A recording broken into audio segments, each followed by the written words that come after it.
नमस्कार दोस्तों, स्वागत है आपका टेक्निकल सॉल्यूशन में। तो आज हम आपको एक नई पीसीबी दिखाएंगे जो शायद बहुत कम लोगों ने देखी होगी। तो दोस्तों, ये पीसीबी आप देख सकते हैं, ये इसका सर्किट है जो कि सॉकेट, इससे आगे वाली पीसीबी को ये वोल्टेज बनाकर देता है। ये देखिए, ये डायोड अब आप देख रहे होंगे, ये जो फ्यूज हैं दोनों, और एक फ्यूज ये ट्रांजिस्टर हैं।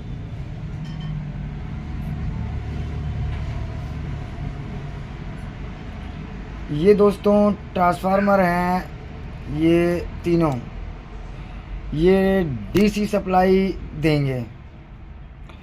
ये तीनों डीसी सप्लाई देंगे और वो डीसी सप्लाई में से इधर ये 15 वोल्ट और 12 वोल्ट और 30 वोल्ट बनकर ये आगे पीसीबी को देता है। ये जो आप देख रहे हैं, ये सर्किट का सॉकेट है। ये देखिए, ये सर्किट का जो कि डायग्राम है, ये इसके अंदर अलग फ्यूज हैं। ये एसी सप्लाई का है और आप देख सकते हैं इसको यहाँ से सप्लाई कन्वर्ट होते हुए इस रेजिस्टेंस में होते हुए और एक ट्रांजिस्टर के द्वारा एसी सप्लाई। ये तीन जो 15-15 वोल्ट के ट्रांसफार्मर हैं, इनमें से आउट होकर सप्लाई यहाँ जाती है और ये सप्लाई बाहर निकालता है, तब जाके दूसरे पीसीबी में सप्लाई जाती है और पीसीबी ऑन होता है। तो आपको ये बता देते हैं जानकारी के लिए कि ये पीसीबी दो जगह काम आती है। एक जगह तो ये काम आती है लिफ्ट के अंदर, जो कंपनियों में लिफ्ट चलती हैं, बड़ी बड़ी मशीनों की जो लिफ्ट का काम करती हैं उसमें, और ऐसा ही पीसीबी कुछ बिल्डिंगों की लिफ्ट में भी काम आता है। तो इसके अंदर हमने वैसे रिपेयर कर दिया है इसको, लेकिन फिर भी आपकी जानकारी के लिए हम बता रहे हैं कि इस पीसीबी के अंदर जो वोल्ट था वो नहीं बन रहा था। वो हमने बनाया है कि ट्रांजिस्टर के लिए वोल्ट नहीं जा रहा था और यहाँ से पूरी तरह सप्लाई कन्वर्ट नहीं हो रही थी, जबकि ये डायोड वगैरह सारे ठीक हैं। तो आपको जानकारी के लिए हम बता दें कि ये जो कैपेसिटर है, ये कैपेसिटर है 47 MFD 63 वोल्ट, यानी 47 MFD और 63 वोल्ट का है। तो ये कैपेसिटर ख़राब था, ये देख रहे हैं आप, ये ख़राब था, ये काम करना बंद हो गया है। हमने इसको डाला है, चेंज किया है।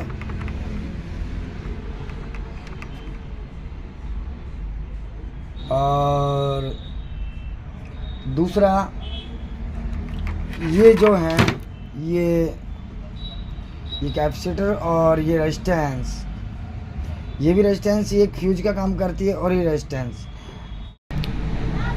तो अब आप देखिए, अब इसको हमारे पास 3 फेज तो अवेलेबल नहीं है, लेकिन हमने इसको चेक कर रहे हैं कि ये जो है फ्यूज है, इसके अंदर हमने सप्लाई दी तो ये इस ट्रांसफार्मर में, इससे इस ट्रांसफार्मर को सप्लाई आ रही है एसी वोल्ट, और इसको, ये दोनों को एसी वोल्ट आ रहा है। लेकिन अब ट्रांसफार्मर के ये पिन बाकी है और ये बाकी है और एक ये बीच वाला बाकी है। तो अब इधर से हमने इसमें सप्लाई दिया तो यहाँ से होती हुई सप्लाई इसमें आ चुकी है और इसमें आ गई, इसमें से इसमें आ रही है। ओनली एक ही ट्रांसफार्मर में सप्लाई आ रही है। यहाँ से इसमें आ गई है ब्लैक वायर से, और रेड से जो कि ये फ्यूज में पास होते हुए इसमें आ गई है। ये एक में सप्लाई आ रही है, और बाकी इसमें से इसमें आ रही है और इसमें आ रही है, लेकिन इसमें नहीं आ रही और इसमें नहीं आ रही। तो हम इसका चेक करते हैं।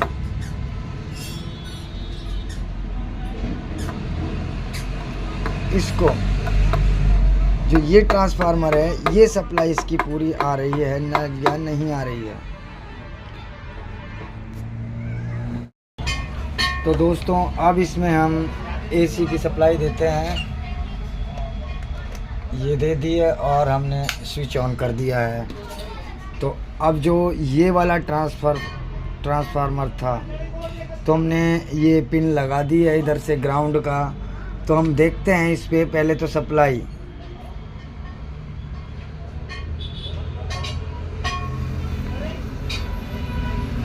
यानी ट्रांसफार्मर ठीक है। और अब हम इसकी 15 वोल्ट पे आते हैं।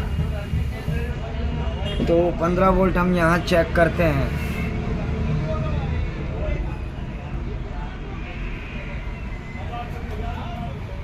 ये देखिए, ये 15 वोल्ट आ चुकी है, ये आ चुकी है। और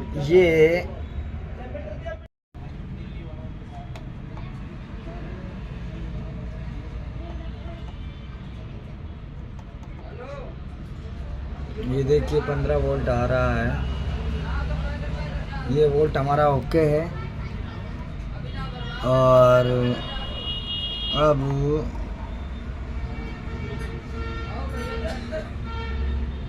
यहाँ से ये 15 वोल्ट ये आ गया है। ये देखिए, और जो ये है ये नेगेटिव बन के जा रहा है और ये पॉजिटिव बन के जा रहा है। ये नेगेटिव पॉजिटिव, और इधर आकर सर्किट पे जो कि वोल्ट जा रहा है ठीक जा रहा है। अब ये देखिए,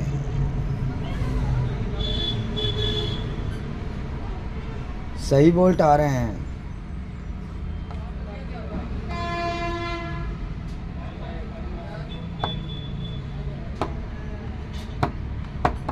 ये फ्यूज काम नहीं कर रहा है, तो हम इसको देखते हैं ठीक से। हमने थोड़ा फ्यूज को साफ किया और ये देखिए यहाँ तक सप्लाई आ रही थी, ये देखिए, और इधर नहीं आ रही थी, तो इधर भी सप्लाई आ चुकी है। और जैसे कि इस कैपेसिटर पे हम लगाते हैं तो यहाँ भी सप्लाई आ चुकी है। ठीक है, अब हम दूसरे नंबर का ट्रांसफार्मर चेक करते हैं। तो हमने लाइन हटा दी है और अब यहाँ से हम चेंज करेंगे। हमने ये वाला चेंज कर लिया है, ये चेक कर लिया है। अब हम इसको चेक करेंगे। तो इसमें एक में तो आ रही है पावर सप्लाई इससे, और हम दूसरे में इसमें आएगी यहाँ से। ठीक है, यहाँ से आएगी दूसरे में, यहाँ से इसमें आके इसमें आ जाएगी और इसमें भी आ जाएगी और इसमें आ ही रही है, तो ये भी चेक हो जाएगा। तो अब देखिए, हम ये सप्लाई हटाकर यहाँ देने वाले हैं।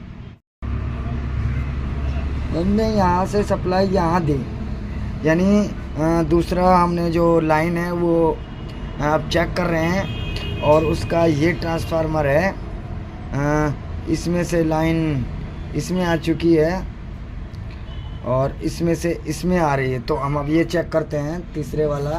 तो हम लाइन देते हैं, हमने लाइन दे दी है, और अब हम यहाँ चेक करते हैं।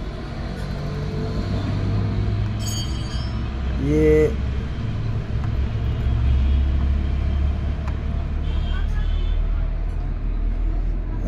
यहाँ पर पिन है, अब चलते जाइए।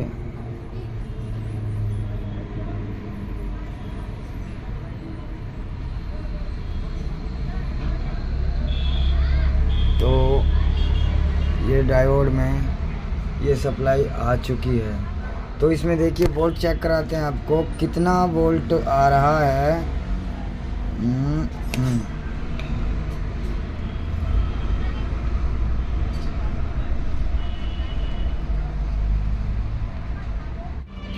अब देखिए ये हमने यहाँ चेक किया है तो इसमें वोल्ट अब आ रहा है, आप देखिए 40 वोल्ट, 40 वोल्ट इसमें आ रहा है। जैसे कि अब आप इधर देखिएगा,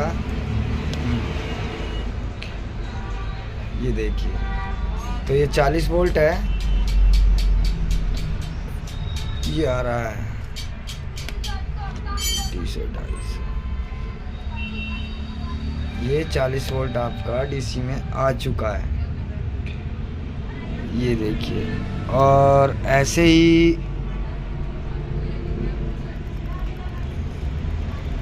ये देखिए ये 40 वोल्ट है, इसमें 40 नहीं आएगा, इसमें 15 आएगा, सॉरी। तो अब आप ये हो गया।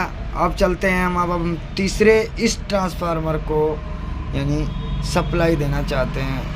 तो ठीक है, हम लाइन चेंज करते हैं, आप देखते रहिए। लाइन चेंज कर दी है और अब फिर हम सप्लाई देते हैं और चेक करते हैं। तो चलिए आपको दिखाते हैं, ये हमारा वाला है। तो इसका जो है हम देखते हैं, ये इसके अंदर भी वोल्ट आ चुके हैं। तो इसके अंदर वोल्ट भी आ चुके हैं, इसके अंदर वोल्ट आए हैं सर जी, ये देखिए। अब हमें सब जगह वोल्ट एक्यूरेट आ रहे हैं और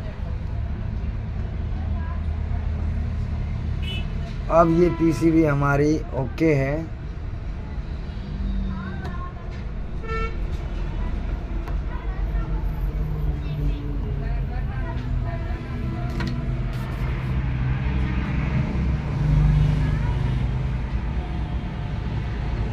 तो हमने तीनों लाइन देकर देखा है और हमारा ये पीसीबी एकदम ओके है। और अब ये पीसीबी जाएगा तो लगेगा इसके साथ दूसरा पीसीबी, तो ये जाते ही के साथ ऑन होगा और चलेगा, अपना प्रोसेस दिखाकर अपना काम ठीक से करेगा। तो दोस्तों ये पीसीबी ओके है। आपको फिर से बता देते हैं, ये लिफ्ट की मोटरों में काम आता है और बड़ी बड़ी मशीनों में लगती है, ये जो कि कारखानों में आती हैं। ये पीसीबी हमने दूसरी बार हमने रिपेयर, यही पीसीबियाँ हमने एक अभी परसों करके दी थी रिपेयर, और एक अब ये पीसीबी हमारे पास से बाहर से रिपेयर होने आई हैं। ये पीसीबी बहुत दूर से आया है, कम से कम आपको क्या बताएं,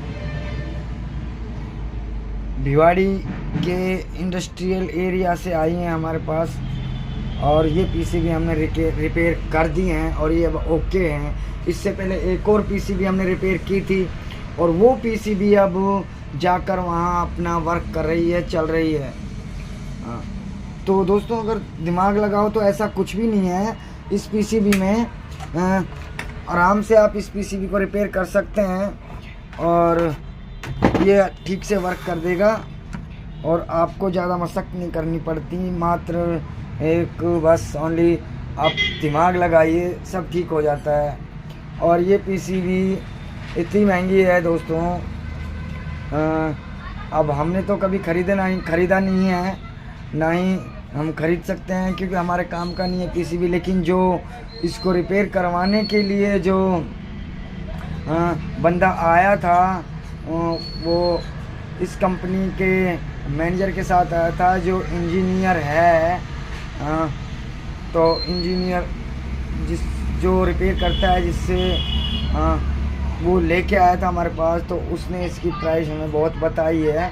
और इस पीसीबी को हमें ठीक करने के लिए वो एक पीसीबी के 2000 रुपये देता है। तो चलिए दोस्तों फिर मिलते हैं अगली पीसीबी के साथ और आपको बताएंगे उसके अंदर क्या प्रॉब्लम है।